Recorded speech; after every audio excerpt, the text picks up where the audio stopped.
If you want to understand the first few weeks of the second Trump administration, go back and listen to what Steve Bannon told PBS's Frontline in 2019. The opposition party is the media. And the media can only, because they're dumb and they're lazy, they can only focus on one thing at a time. All we have to do is flood the zone. Every day we hit them with 3 things.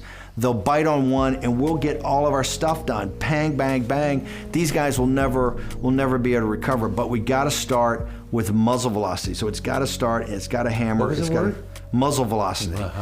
Muzzle velocity. Bannon's insight there is real. Focus is a fundamental substance of democracy. It is particularly the substance of opposition.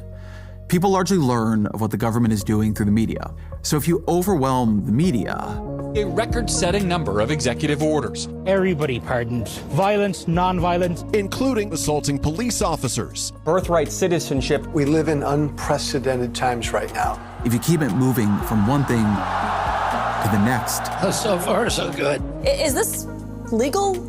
If you give it too many places it needs to look. You've never been deported before? We got to fill. All at once. All federal grants and loans will be halted. Look, there is a purge happening. Frankly, unprecedented in its nature. Guantanamo. DEI. The Gulf of America. No coherent opposition can really emerge. It is hard to even think coherently. Donald Trump's first 2 weeks in the White House have followed Bannon's strategy like a script. The flood is a point. The overwhelm is a point. The message wasn't in any one executive order or announcement. It was in the cumulative effect of all of them. The sense that this is Trump's country now. It is his government now. It follows his will. It does what he wants. That he is limitless. If he says that birthright citizenship is over, then it's over. Or so he wants you to think. In Trump's first term, people said, don't normalize him. In a second, though, the task, I think, is a little bit clearer. Don't believe him. Because Trump knows the power of marketing, the power of belief.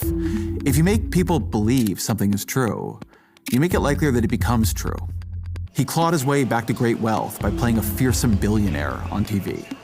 He remade himself as a winner after the 2020 election by refusing to admit he had ever lost. The American presidency is a limited office. But Trump has never wanted to be president. What he's always wanted to be is king. And his plan this time is to first play king on TV. If we believe he is already king, if we believe he already has all that power, we will be likelier to let him govern as a king. We will then give him that power. Don't believe him. Trump has real powers, but they are the powers of the presidency, the powers Joe Biden had, the powers Barack Obama had. The pardon power is vast and unrestricted, and so he could indeed pardon the January 6th rioters. Federal security protection is under the discretion of the executive branch. And so yes, Trump could remove protection from Anthony Fauci and Mike Pompeo and John Bolton and Mark Milley, and even Brian Hook, this largely unknown former State Department official who's under threat from Iran, who even donated time to Trump's transition team. I would be very happy to put President Trump's record in the Middle East against any other president. All of this, it was an act of astonishing cruelty and callousness. This from a man who nearly died by an assassin's bullet months ago. As much as anything ever has been, this, to me, this was an X-ray of the smallness of Trump's soul. But it was an act that was within his official power. But the president cannot rewrite the Constitution. Within days, his birthright citizenship order was frozen by a judge, by a Reagan appointee, who told Trump's lawyers, "I have difficulty understanding how a member of the bar would state unequivocally that this is a constitutional order. It just boggles my mind." Then, a judge froze Trump's spending freeze. He froze it even before it went into full effect. And shortly thereafter, the Trump administration rescinded the entire order, in part to avoid a court case that it seemed pretty clear they would lose. What Bannon wanted, what the Trump administration wants, is to keep everything moving fast. Muzzle velocity. If you're always consumed by the next outrage, you can't look closely at the last one. Then the impression of Trump's power remains, and the fact that he keeps stepping on rakes is missed. The projection of strength obscures the reality of weakness. Don't believe him. You can see this a few ways. Is Trump playing a part? Is he making a bet or is he triggering a crisis? Those, I think, are the options. And I'm not certain that even he knows the answer. Trump has always been an improviser. But if you take it as a bet, a calculation, then here is a bet he's making. Maybe this Supreme Court, stocked with his appointees, gives him powers no peacetime president has ever possessed. Perhaps all this becomes legal now that he has asserted its legality. It's not impossible to imagine that bet paying off for him. So what if the bet fails? What if Trump's arrogations of power are soundly rejected by the courts? Then comes a question of constitutional crisis. Does he just ignore the court's ruling? To do that would be to attempt a kind of coup. I wonder if they have the stomach for that. The withdrawal of the OMB order, to me, suggests they don't, because bravado aside, Trump's political capital is thin. Gallup has Trump's approval rating at 47%. That is about 10 points beneath Joe Biden in January of 2021. Both in his first and his second terms, he entered office with approval ratings below that of any other president in the modern era. And so I thought these defenses of Trump's firings were telling. It is the belief of this White House and the White House counsel's office that the president was within his executive authority to do that. The law says he's supposed to give you 30 days notice. He didn't do that. Do you think he violated the law? Well, technically, yeah. Do you believe that it's legal? By definition, it's his administration. They work for him at the pleasure of the president. And if it's illegal, it should be legal. So then ask yourself, why isn't Trump trying to make it legal? There is a reason Trump is doing all this through executive orders rather than submitting these same directives as legislation to pass through Congress. A more powerful executive could convince Congress to eliminate the spending he opposes, or to reform the civil service to give him the powers of hiring and firing that he seeks. And there's a good reason to do that.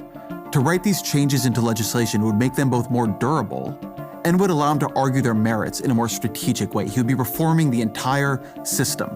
But Republicans at the moment, they have only a 3-seat edge in the House, smallest majority since the Great Depression. They have a 53-seat majority in the Senate. Trump is obviously doing nothing to reach out to Democrats. If Trump tried to pass this agenda as legislation, it would fail. And that would make Trump look weak. And Trump doesn't want to look weak. He remembers John McCain humiliating him in his first term by casting the deciding vote against Obamacare repeal. Congress is a place where you can lose. That is a tension at the heart of Trump's whole strategy. Today, I will sign a series of historic executive orders. Trump is acting like a king because he's too weak to govern like a president. With these actions, we will begin the complete restoration of America and the revolution of common sense. This flurry of activity, it's meant to suggest the existence of a plan. But the closer you look, even at this first 2 weeks, the less true it seems. They are scrambling and flailing already. They are leaking against each other in the press already. We learned that the OMB directive was drafted reportedly without the input or oversight of key Trump officials. It didn't go through the proper approval process, an administration official told the Washington Post. For that to be the process and product of such a sweeping signature initiative in the second week of a president's second term, it's embarrassing. But it's not just a spending freeze. The Trump administration is waging an immediate war on the bureaucracy, trying to replace the deep state they believe hampered them in the first term.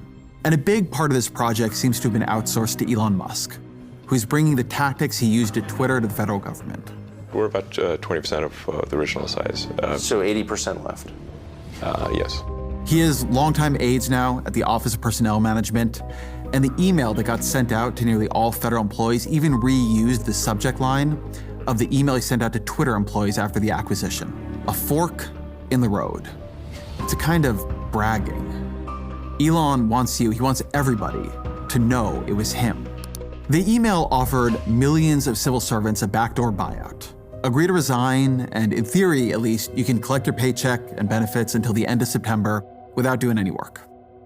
The Washington Post reported that the email blindsided many in the Trump administration who would normally have consulted on a notice like that. It blindsided many of the people who are gonna have to run these agencies that are now gonna be dotted by resignations. I suspect Musk thinks of the federal workforce as this huge mass of woke and largely useless ideologues. For most federal workers, they have very little to do with politics. About 16% of them work in healthcare. These are nurses and doctors who work for the Veterans Affairs Department. How many of them does Musk want to lose? How many primary care doctors treating veterans is he hoping take a buyout? Twitter worked terribly after Musk's takeover. It had these frequent outages and bugs, but its outages are not a national scandal. When VA healthcare degrades, it is a national scandal. Most of what we're talking about here is a group text service at scale. How many people are really needed for that, you know? What Trump wants you to see in all this activity is command. What is really in all this activity is chaos. They have convinced themselves that speed and force is a strategy unto itself, that it is, in a sense, a replacement for an actual strategy, for thinking and talking things through, for consultation, for planning things out. Don't believe them. I had a conversation a couple months ago with someone who knows how the federal government works about as well as anyone alive. And I asked him what would worry him most if he saw Trump doing it. And what he said was that he would worry most if Trump went slowly. If he began his term by doing things that made him more popular, that made his opposition weaker and more confused. If he worked by stealth, if he tried to build strength for the midterms while slowly expanding his powers and chipping away at the state in the places where it was weakest, where people couldn't really see him doing it. But Trump didn't do any of that. Instead, muzzle velocity. And so the opposition to Trump, which seemed so listless and absent after the election, now it's beginning to rouse itself. There's a subreddit for federal employees where one of the top posts reads, "This non-buyout really seems to have backfired." I'll be honest, before that email went out, I was looking for any way to get out of this fresh hell. But now I'm fired up to make these goons as frustrated as possible. As I write this, it's been upvoted more than 39,000 times, and civil servant after civil servant is echoing the initial sentiment. In Iowa this week, Democrats flipped a state Senate seat in a district that Trump had won easily in 2024. The attempted spending freeze gave Democrats their voice back as they zeroed in on the popular programs Trump had imperiled. Trump isn't building support here, he's losing it. Trump isn't fracturing his opposition, he's finally uniting it. This is the weakness of the strategy that Bannon proposed and that Trump is following. It is a strategy that forces you into overreach. To keep the zone flooded, you have to keep acting. You have to keep moving. You have to keep creating new cycles of outrage or fear to keep the media and the opposition overwhelmed. But then you overwhelm yourself. They are flooding their own zone. I don't know that Trump sees his own fork in the road coming. He may believe he's a power he is claiming. That would be a mistake on his part. It would be a self-deception that could doom his presidency. But the real threat is if he convinces the rest of us to believe he has power he does not have. The first 2 weeks of his presidency have not shown his strength. He is trying to overwhelm you. He is trying to keep you off balance. He is trying to convince you of something that isn't true. Don't believe him.